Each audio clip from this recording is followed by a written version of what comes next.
প্রিয় সপ্তম শ্রেণী ছাত্রছাত্রীরা, আর মাত্র কয়েকদিন পর তোমাদের সেকেন্ড ইউনিট টেস্ট পরীক্ষা।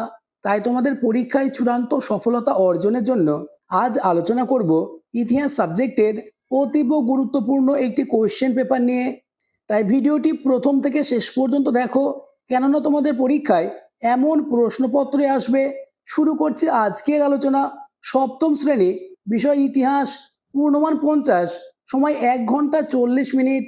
দাগ নম্বর 1, সঠিক উত্তরটি নির্বাচন করো। অর্থাৎ একের দাগে তোমাদের 10টি এমসিকিউ প্রশ্নের উত্তর দিতে হবে। প্রথম প্রশ্ন, কিতাব আল রিহলা এর রচয়িতা হলেন? উত্তর option C, Ibn Battuta. Next, তকাবি ঋণদান প্রকল্প চালু করেছিলেন? উত্তর মোহাম্মদ বিন তুগলক, অর্থাৎ অপশন ডি। পরের প্রশ্ন, সুলতান শব্দটির অর্থ? উত্তর হবে কর্তৃত্ব, অর্থাৎ option B is the correct answer. Next, question number 4, ঘরঘরা যুদ্ধে বাবরের অন্যতম প্রতিদ্বন্দ্বী ছিলেন? উত্তর নসরত শাহ, অর্থাৎ অপশন সি। নেক্সট কোশ্চেন, পানিপথের প্রথম যুদ্ধ হয়েছিল? উত্তর হবে অপশন সি, 1526 খ্রিস্টাব্দে।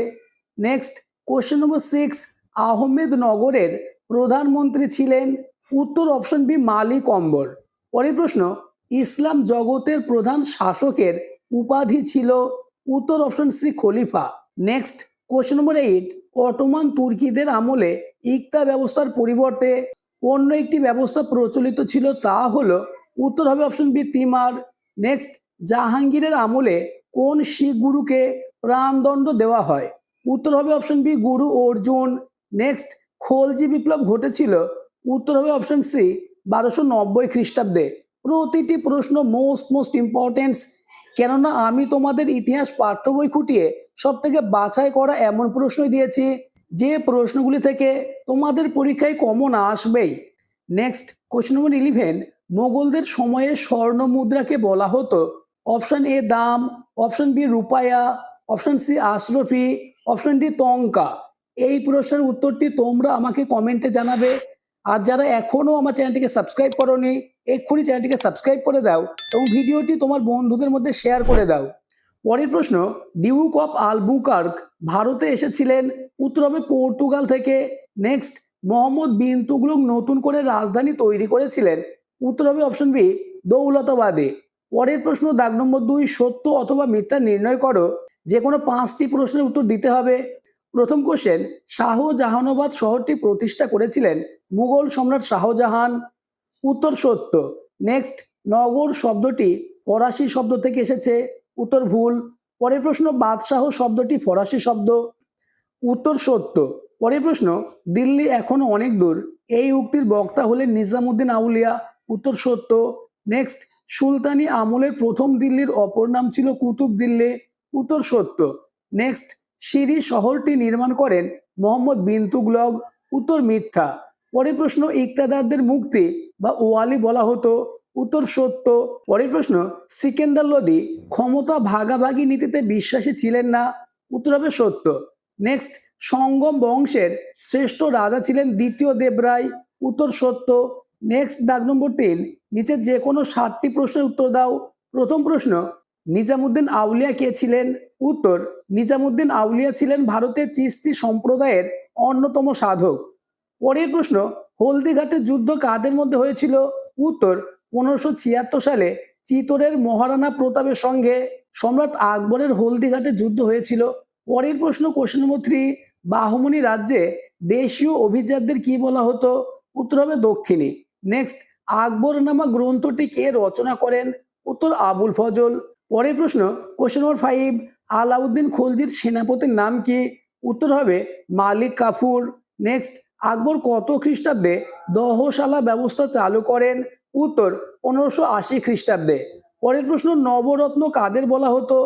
উত্তর, আকবরের দরবারে বহু বিশিষ্ট মানুষদের মধ্যে 9 জনকে একত্রে বলা হতো নবরত্ন। নেক্সট, চিরাগি দিল্লি কাকে বলা হতো? উত্তর হবে শেখ নাসিরউদ্দিন মাহমুদকে। পরের প্রশ্ন, ভাস্কো দা গামা কে ছিলেন? অ্যান্সার, ভাস্কো দা গামা ছিলেন একজন পর্তুগিজ নাবিক যিনি ভারতে আসা জলপথ আবিষ্কার করেছিলেন। পরের প্রশ্ন, রুমি কৌশল কে ব্যবহার করেছিলেন? উত্তর হবে বাবর।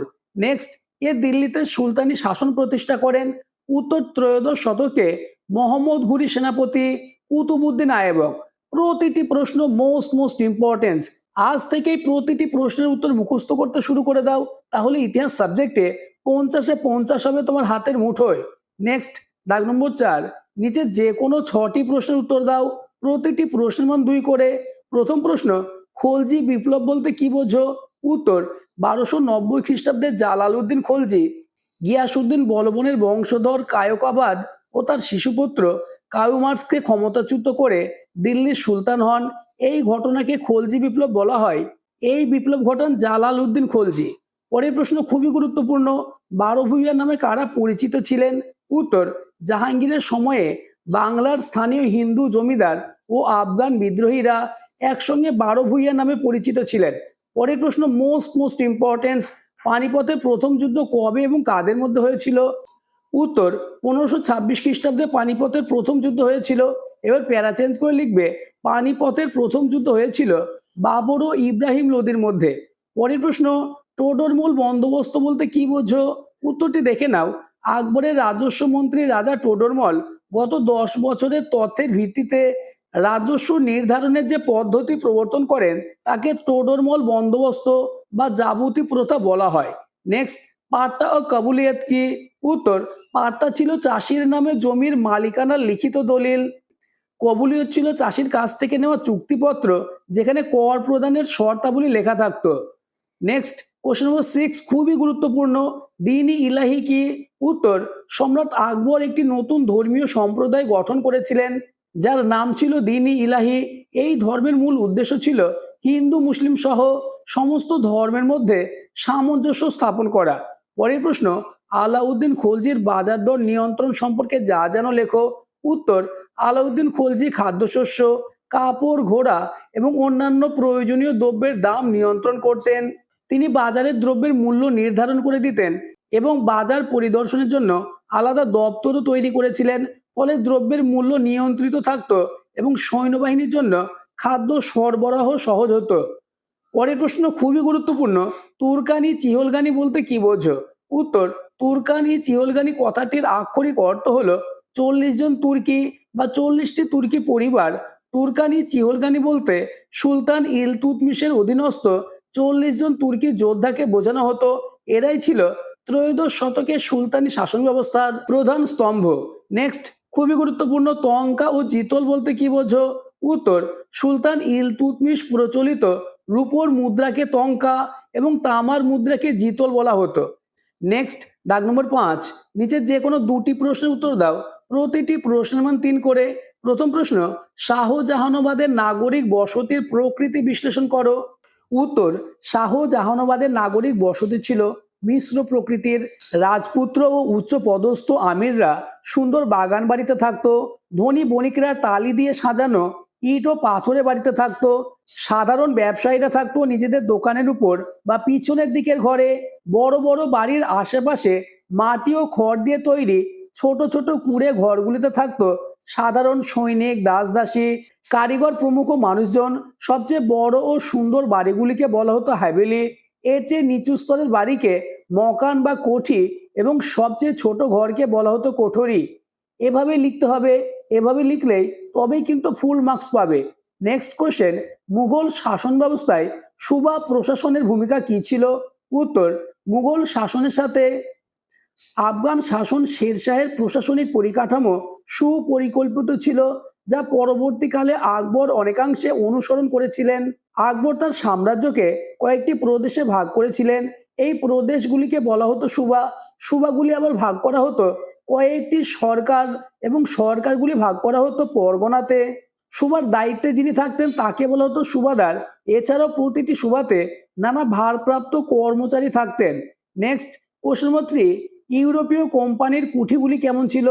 উত্তর, ইউরোপীয় বণিক কোম্পানিগুলি আস্তে আস্তে ভারতে নানা ঘাঁটি বানাতে শুরু করে। কোম্পানির কুঠিতে ইউরোপীয় বণিকরা নিজেদের মতো করে বাড়িঘর তৈরি করত। কুঠিগুলি তারা অস্ত্র শস্ত্র দিয়ে দুর্গের মতো সুরক্ষিত করে রাখত। এখানে তাদের বাসগৃহ ও মালের গুদাম থাকতো। এভাবে সপ্তদশ শতকে ভারতে গুজরাট, উত্তর ও দক্ষিণ করমণ্ডল এবং বাংলাদেশ হয়ে উঠেছিল ইউরোপীয় বণিকদের প্রধান অঞ্চল। পরের প্রশ্ন, হোসেন শাহী ও ইলিয়াস শাহী আমলে বাংলার সাংস্কৃতিক উন্নয়ন সম্পর্কে আলোচনা করো। নেক্সট টিকা লেখো যাবতীয় ব্যবস্থা। উত্তরটি তোমরা দেখে নাও। মুঘল সম্রাট আকবর 1580 খ্রিস্টাব্দে জমি জরিপের ভিত্তিতে রাজস্ব নির্ধারণের যে পদ্ধতি চালু করেন তা যাবতীয় ব্যবস্থা নামে পরিচিত। যাবত কথার অর্থ হলো নির্ধারণ। আকবরকে এই ব্যবস্থা চালু করতে সাহায্য করেছিলেন তার রাজস্ব মন্ত্রী রাজা টোডরমল। তাই যাবতীয় ব্যবস্থার নাম হয় টোডরমলের ব্যবস্থা। পরবর্তী প্রশ্নগুলি আলোচনার আগে যারা এখনো আমার চ্যানেলটিকে সাবস্ক্রাইব করোনি, এক্ষুনি চ্যানেলটিকে সাবস্ক্রাইব করে দাও এবং ভিডিওটি তোমার বন্ধুদের মধ্যে শেয়ার করে দাও। নেক্সট এবং তোমাদের লাস্ট দাগ নম্বর 6, নিচের যে কোনো দুটি প্রশ্নের উত্তর দাও। প্রতিটি প্রশ্নের মান 5 করে। প্রথম প্রশ্ন, শের শাহের শাসন ব্যবস্থা সম্পর্কে সংক্ষেপে আলোচনা করো। পরের প্রশ্ন, মোহাম্মদ বিন তুগলকের যে কোনো দুটি পরিকল্পনা ও তার ব্যর্থতা সম্পর্কে আলোচনা করো। পরের প্রশ্ন, বাজার দর নিয়ন্ত্রণে আলাউদ্দিন খলজি কি কি ব্যবস্থা নিয়েছিলেন। আজকের আলোচনা এই পর্যন্ত।